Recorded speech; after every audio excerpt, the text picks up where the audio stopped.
പ്രസക്തിയുണ്ട്, അതിന്റെ വാല്യൂ ഉണ്ട്. ഇനിയിപ്പോൾ യോഗ ഡേ, പല ഡേയ്സ് വരുന്നുണ്ട്, കർഷക ദിനം. എന്നിരുന്നാലും വായനാ ദിനത്തിന് അതിൻ്റെതായിട്ടുള്ള പ്രാധാന്യമുണ്ട്.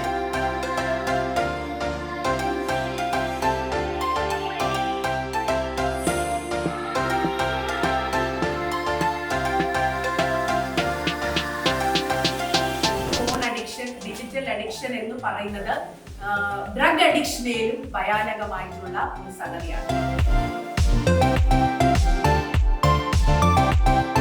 വായനാ ദിനം നിങ്ങൾക്ക് നല്ലൊരു തുടക്കമാവട്ടെ, ബിഗിനിങ്. ഒരു ബുക്ക് വായിച്ച് അങ്ങനെ ക്ലോസ് ചെയ്യല്ല, പക്ഷെ ഇത് നല്ലൊരു ബിഗിനിങ് ആയിട്ട് ഇനിയും ഒരുപാട് ആത്മകഥാ സ്പർശമായിട്ടുള്ള നിങ്ങളെ സ്വാധീനിക്കുന്ന ബുക്സ് നിങ്ങൾ വായിച്ച് നിങ്ങൾക്ക് പ്രചോദനം ലഭിക്കട്ടെ. ചാലഞ്ച് യുവർ സെൽഫായിട്ട് നമ്മൾ ചാലഞ്ച് ചെയ്യുക. അല്ലാതെ എപ്പോഴും കംഫർട്ട് സോണിൽ ഇരുന്ന് ഈ സോഷ്യൽ മീഡിയയുടെ അടിമയായിട്ട് നിങ്ങളുടെ ജീവിതം ഇല്ലാതാക്കുകയല്ല വേണ്ടത്. മൗണ്ട് എവറസ്റ്റ് കയറി വിജയിച്ചവരുടെ ടോക്സ് യൂട്യൂബിലുണ്ട്. ഷെയ്ഖ് ഹസൻ ഖാൻ, പന്തളം സ്വദേശി, സെക്രട്ടേറിയറ്റിലെ ഒരു സാധാ ഉദ്യോഗസ്ഥനാണ്. അദ്ദേഹം കയറിയപ്പോൾ അതിന്റെ ചെലവ് 50 ലക്ഷം.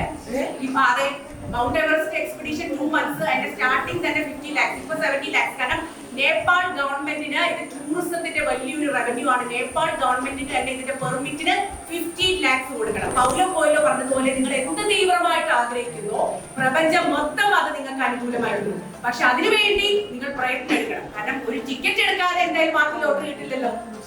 നിങ്ങളൊക്കെ ടിക്കറ്റ് എടുക്കാതെ ഇങ്ങനെ ഇരിക്കുകയാണ്, കിട്ടണേ എന്ന് പറഞ്ഞോണ്ട്. പക്ഷെ പ്രയത്നിക്കുന്നില്ല. പ്രയത്നിക്കുക. അതിനുവേണ്ടി ഒരുപാട് 20 വർഷത്തേക്ക് പ്രയത്നവും കഠിനാധ്വാനവും ഒക്കെ വേണം.